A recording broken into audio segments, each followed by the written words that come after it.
blurred na ang lines between the principle of checks and balance between the legislative and the executive.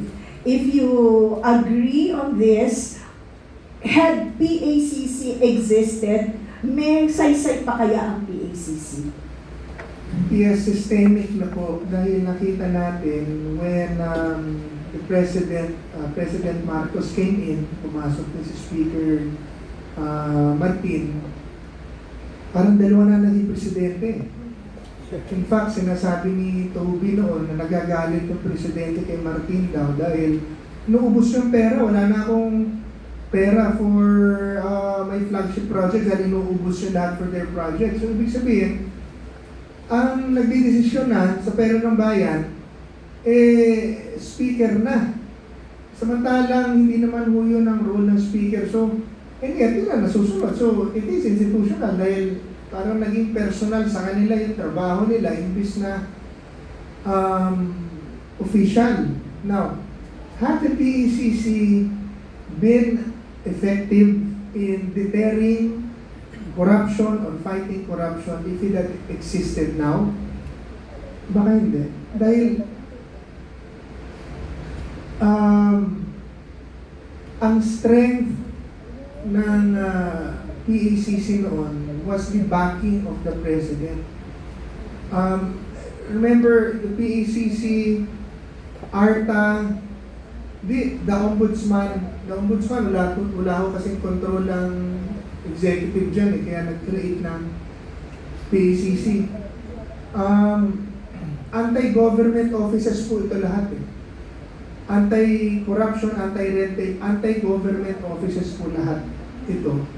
Had the full backing of the President. The anti-corruption campaign does not exist in this government. You know, yung ICI, kahit nga yung ICI na ginawa nila, was very limited, kaya pati yung mga commissioners sila nag-resign na dahil no power, no money, no support. Magagalit lang ang tao sa kanila. So, why? Because we had the leader, we have a leader, si President Bongbong Marcos, who refuses to fight corruption and evil. Ayaw niya. That's why kahit ang ombudsman, nandyan na, NBI, ICI, nandyan nga, pero hilaw na hilaw ang pagkilos dahil hindi naman naniniwala ang tao na talagang gusto niyang tuluyan.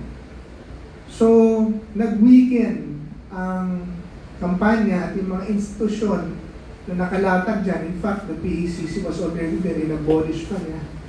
So, nag-weaken talaga pati ang institusyon at ang laban kontra corruption. So, I don't think the PACC would be effective dahil because of the leader. Okay, and at this point, Chairman, do you think ang PACC, assuming na it was still enforced, should it be institutionalized or should it remain as under an executive order? I think we had proposals to institutionalize PACC. Noong magsimula pa lang po tayo at event with Commissioner Ted Contacto. Si Commissioner Ted was sinundan ni Commissioner Iberto. Nung magsimula pa na po kami, nagpo-propose na kami ng batas para to institutionalize PACC. Pero hindi rin itinuloy ngayon. In fact, inabolish. Kaya nga, dahil there was no really plan to fight corruption. Ang plano ngayon, payamanin yung mga cronies. Ang cronies po are both political cronies and business cronies. Kaya po yung malalaking proyekto ng gobyerno ngayon napunta po sa mga tycoons na supporters po nila. Kaya walang bagong negosyo, walang bagong trabaho, walang bagong pera pumasok sa Pilipinas dahil sa sistema yan. Yan po ang kailangan nating alisin ulit I guess kung nanalo si VP Sara, tanggal lahat yan. Diba? Pero ang point,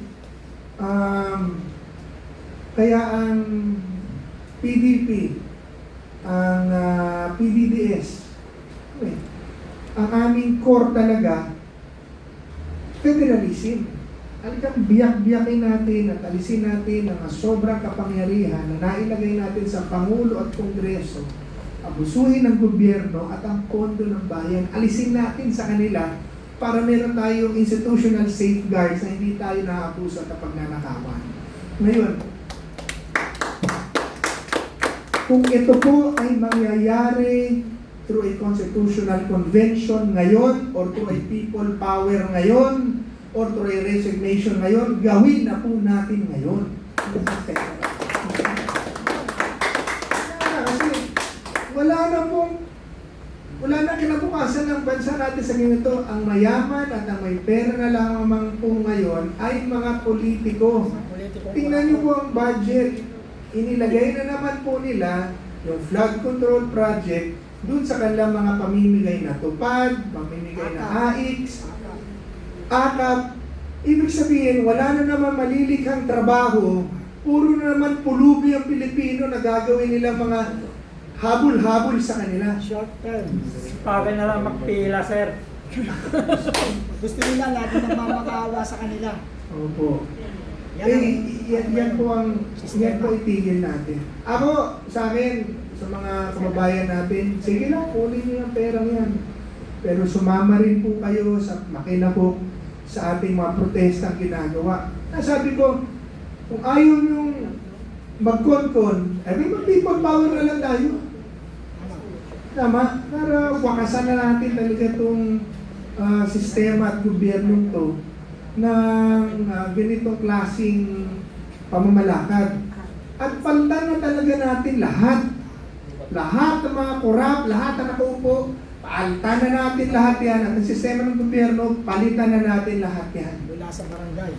Ay, lahat na. Mula sa taas hanggang sa baba. At let's set up a new system of government, install new people na magbibigay sa atin ng bagong kinabukasan.